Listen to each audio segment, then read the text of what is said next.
अस्सलाम वालेकुम स्टूडेंट्स। यकीनन आप लोग खैर खैरियत से होंगे और अपनी पढ़ाई में मसरूफ़ होंगे। तो वल-कलम मैथ्स। आज एक नए लेक्चर के साथ दोबारा आपकी खिदमत में हाजिर हुआ हूँ। Exercise 1.1 question number 3। इसमें कहा गया है कि solve each of the following equations by quadratic formula. अब यहाँ पे हम लोग जो क्वेश्चन सॉल्व करेंगे वो क्वाड्रेटिक फार्मूला से ही हम लोग हल करेंगे। वैसे तो ये क्वेश्चंस बहुत ही आसान हैं, इनमें जस्ट एक सिंपल फार्मूला की पुटिंग है, लेकिन जो दो सवाल जो आज आप लोगों के लिए मैंने चुने हैं, सबसे पहले हम लोगों ने उनके पहले स्टैंडर्ड फार्मूले के मुताबिक उनकी शक्ल बनानी है और उस पर हमने उस क्वेश्चन को सॉल्व करना है। तो आइए चलते हैं क्वेश्चन नंबर 3 के पार्ट 4 की तरफ। जैसा कि स्टूडेंट्स मैंने आप लोगों से पहले भी कहा था कि जो इसकी स्टैंडर्डाइज शक्ल है वो कुछ ax² plus bx plus c is equal to 0 की तरह होनी चाहिए। जब तक ऐसी शक्ल नहीं होगी तो हम लोग क्वेश्चन को सॉल्व नहीं कर पाएंगे।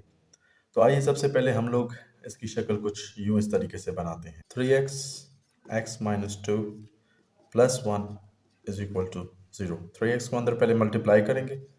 3x square minus 3 two 6 x plus 1 is equal to 0। तो जैसे कि स्टूडेंट्स मैंने आप लोगों को पहले भी बताया था कि इसकी स्टैंडर्डाइज शक्ल होनी चाहिए। तो जैसे ही इसकी स्टैंडर्डाइज शक्ल हो गई, अब हम लोग इसके फार्मूले में हम क्वाड्रेटिक इक्वेशन के फार्मूले में हम इसको पुट करेंगे। लेकिन उसकी तरफ जाने से पहले जो ये वाले कोफिशिएंट्स हैं और ये वाला जो कांस्टेंट है, सबसे पहले हम लोग फार्मूले में उसको पुट करने से पहले लेट करेंगे, जो कि a is equal to 3, b is equal to -6 and c is equal to 1 की शक्ल में होगा।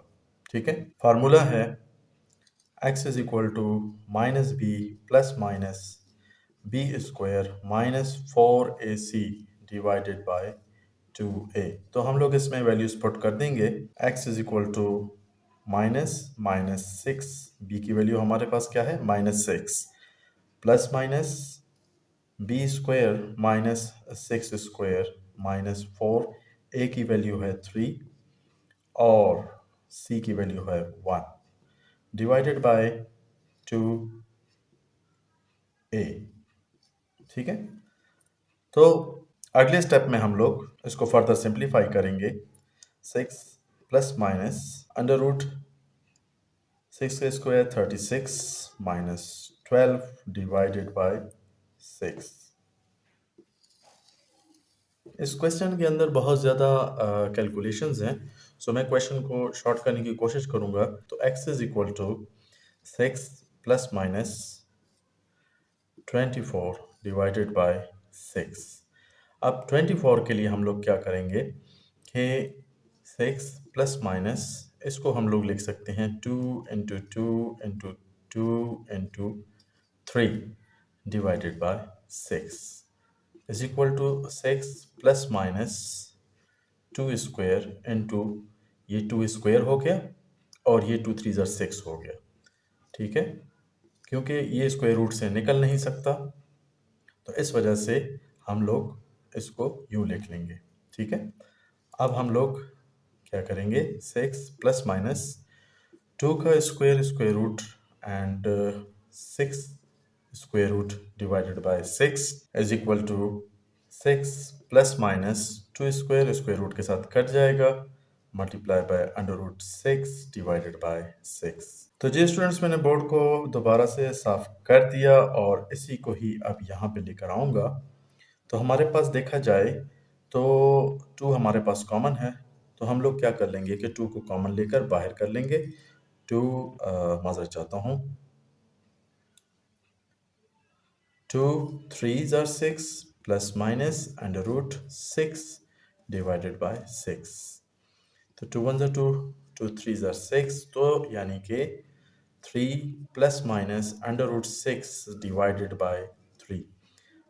हम इसको यूं भी लिख सकते हैं 3 divided by 3 plus minus under root 6 divided by 3।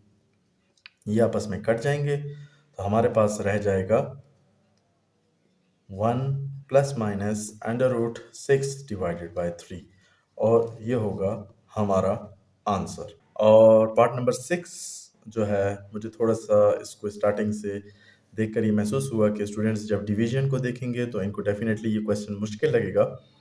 तो मैं चलता हूँ पार्ट नंबर 6 की जानिब और आप लोगों को समझाने की कोशिश करता हूँ। चलते हैं पार्ट नंबर 6 की जानिब। जी, क्वेश्चन मैंने लिख लिया और अब देखते हैं। यहाँ पे डिवीज़न में 24 है और ये 12 है और ये 3 है। तो इट मीन्स कि 24 3 के टेबल में भी आता है, 24 12 के टेबल में भी आता है। तो हम लोग यहाँ पे सिंपली लिख लेंगे कि multiply by 24 on both sides. ठीक है? यहाँ पे बीच में एक लाइन भी लगा देता हूँ ताकि हम लोग अपनी हद क्रॉस ना करें। ठीक है?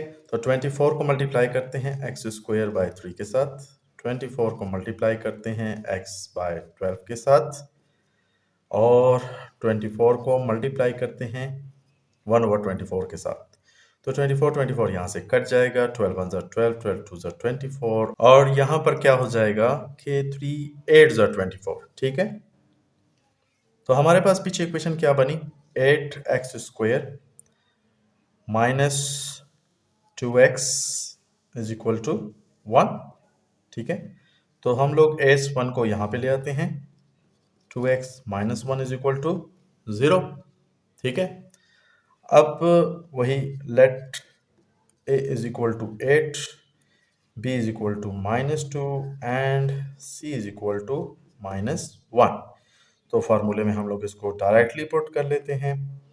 तो माइनस माइनस टू यानी कि b की वैल्यू और b का स्क्वायर यानी कि -2 का स्क्वायर -4, a की वैल्यू है 8 और c की वैल्यू है -1।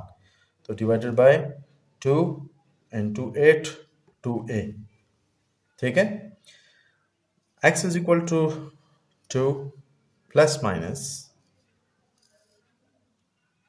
Under root 4 plus 8 4s are 32 divided by 16 is equal to 2 plus minus 36 divided by 16। तो यहाँ पे 2 प्लस माइनस 6 का स्क्वायर स्क्वायर रूट के साथ और 16 और ये स्क्वायर स्क्वायर रूट के साथ कट जाएगा। तो हमारे पास रह जाएगा 2 प्लस माइनस 6 डिवाइडेड बाय 16। यहाँ से हम लोग 2 कॉमन ले लेंगे। ठीक है? तो हमारे पास पीछे क्या बचेगा? 1 प्लस माइनस 3 डिवाइडेड बाय 16। तो 2 1 ज़ा 2, 2 8 ज़ा 16। ठीक है? तो 1 प्लस माइनस 3 और 8। तो हम लोग लिख सकते हैं 1 plus 3 by 8 and 1 minus 3 by 8। ठीक है स्टूडेंट्स, समझ आ रही होगी यकीनन। तो हमारे पास आगे क्या बनेगा? 4 और 8 और दूसरा क्या बनेगा? -2 और 8। और अगर हम लोग इनको 4 1 ज़ा 4, 4 2 ज़ा 8, सॉरी 4 2 ज़ा 8, 2 1 ज़ा 2, 2 4 ज़ा 8, तो सॉल्यूशन सेट हमारे पास क्या बन जाएगा? 1/2 माइनस 1/4। ठीक है स्टूडेंट्स, यकीनन आज का लेक्चर आप लोगों को समझ आया होगा और फिर भी अगर आप लोगों को किसी किस्म का कुछ मसला दरपेश हो रहा हो तो कमेंट बॉक्स में आप लोग अपने मसाइल से मुझे आगाह कर सकते हैं। वलकलम चैनल के साथ मुझे दीजिएगा इजाज़त। अल्लाह हाफ़िज़।